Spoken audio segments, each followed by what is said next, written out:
Sup YouTubers, we're gonna do the craziest 13 scariest Halloween, real life Halloween stories. Halloween is a time where we dress up as ghosts and goblins and tell mythical horror tales. But not every horror story from Halloween is made up. Here are 13 true life Halloweens. Sorry. My dumb thing.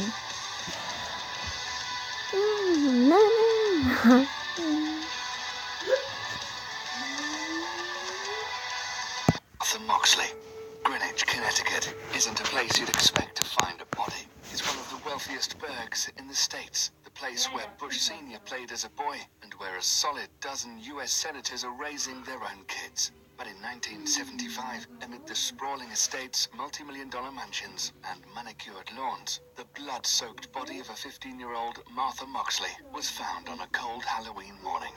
The discovery shocked the town. Martha had been beaten with a golf club so hard that the club had shattered, and then she'd been stabbed in the neck with one of the jagged pieces. Then, her killer had dragged her 24 meters or 80 feet and dropped her off in her own backyard. Number 12. Lisa Ann French. Gerald Turner on Halloween night in 1973 and his girlfriend Arlene had made plans to go to Arlene's mother's for dinner. However, Turner urged her to go ahead without him. Meanwhile, a little girl from down the street, Lisa Ann French, left her house dressed like a miniature hobo, ragged jeans, a parka, and a battered felt hat. She made her way to Gerald Turner's house. The door was open. Turner got Lisa upstairs to his bedroom, where he forced himself on her and then strangled her to death. Then I see the delight in your eyes turn to fear as I shut the door behind you. Gerald Turner later wrote in a letter he penned in prison to Lisa. Number 11. Skunk. A 9-year-old dressed in a Halloween costume was accidentally shot by a relative who thought she was a skunk. The girl was standing outside her Pennsylvania home during a party when the incident happened. Police said the girl was wearing a black costume and a black hat with a white tassel. A male relative apparently mistook her for a skunk and fired a shotgun, hitting her in the shoulder, arm, back, and neck. She was rushed to hospital following the incident at Halloween last year. Probably, you should make sure your neighbor doesn't own a gun before you plan to freak them out in a Halloween costume. There are no reports on whether the girl survived or not. Number 10. Peter Fabiano. When you hear that knock on your door on Halloween night, you're not expecting anything but a little tyke in a colorful costume begging for candy. But for Los Angeles resident Peter Fabiano, trick or treat was the last thing he heard. On Halloween night, Fabiano opened the door to reveal a grown-up in full disguise who shot him in the chest. The murderer was actually a woman named Goldine Pizer. Pizer was friends with a woman named Joan Rabel, who had a lesbian crush on Fabiano's wife, Betty. Pizer and Rabel hatched a plan to get the man of the house out of the way, but cops managed to track them down and got them jailed for second-degree murder. Number 9. Burglars. 16-year-old foreign exchange student Yoshihiro Hattori was shot and killed when he attempted to visit a Halloween party in 1992. Yoshihiro was with his fellow exchange student, Webb Haymaker, when they attempted to get into the house party in Baton Rouge, Louisiana. Arriving at the house party, they decided to go around the back after receiving no response at the front. But Webb was horrified to discover that Yoshihiro was shot dead by the home's owner, Rodney Perez, who thought the students were burglars. It's not such a clever idea to sneak around someone's backyard at night, knowing they'll have the right to shoot and kill you at the slightest suspicion.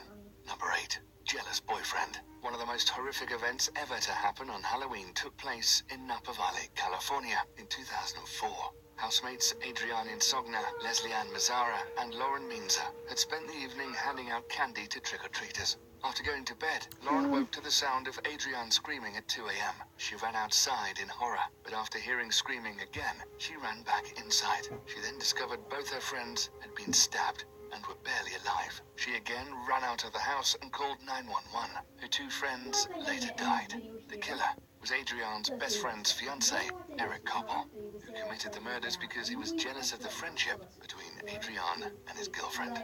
Number 7. Rebecca Gay. When he wasn't delivering sermons, John White dreamed of necrophilia. On a cold Halloween night in 2012, White took a mallet and a zip tie and went to the home of Rebecca Gay, his fiancé's 24-year-old daughter. He He struck her with a mallet and strangled her with the tie. He undressed her and took the body to the woods. He came back and dressed the 3-year-old in Halloween clothes and drove him to church. White asked his congregation to pray for Rebecca as the police combed the woods looking for her body. White was convicted and later committed suicide in prison. But the real horror of the story is perhaps that he also tried to kill his neighbor when he was 22. Number 6. Abducted. They don't call it Devil's Night for nothing. Halloween is often an occasion for masked marauders to flaunt the law and go wild. Sometimes this is just innocent blowing off steam, like throwing eggs at houses. But this is perhaps every parent's worst Halloween nightmare. 3 teenage girls were abducted in Woodbridge, Virginia, during a night of trick-or-treating in 2009.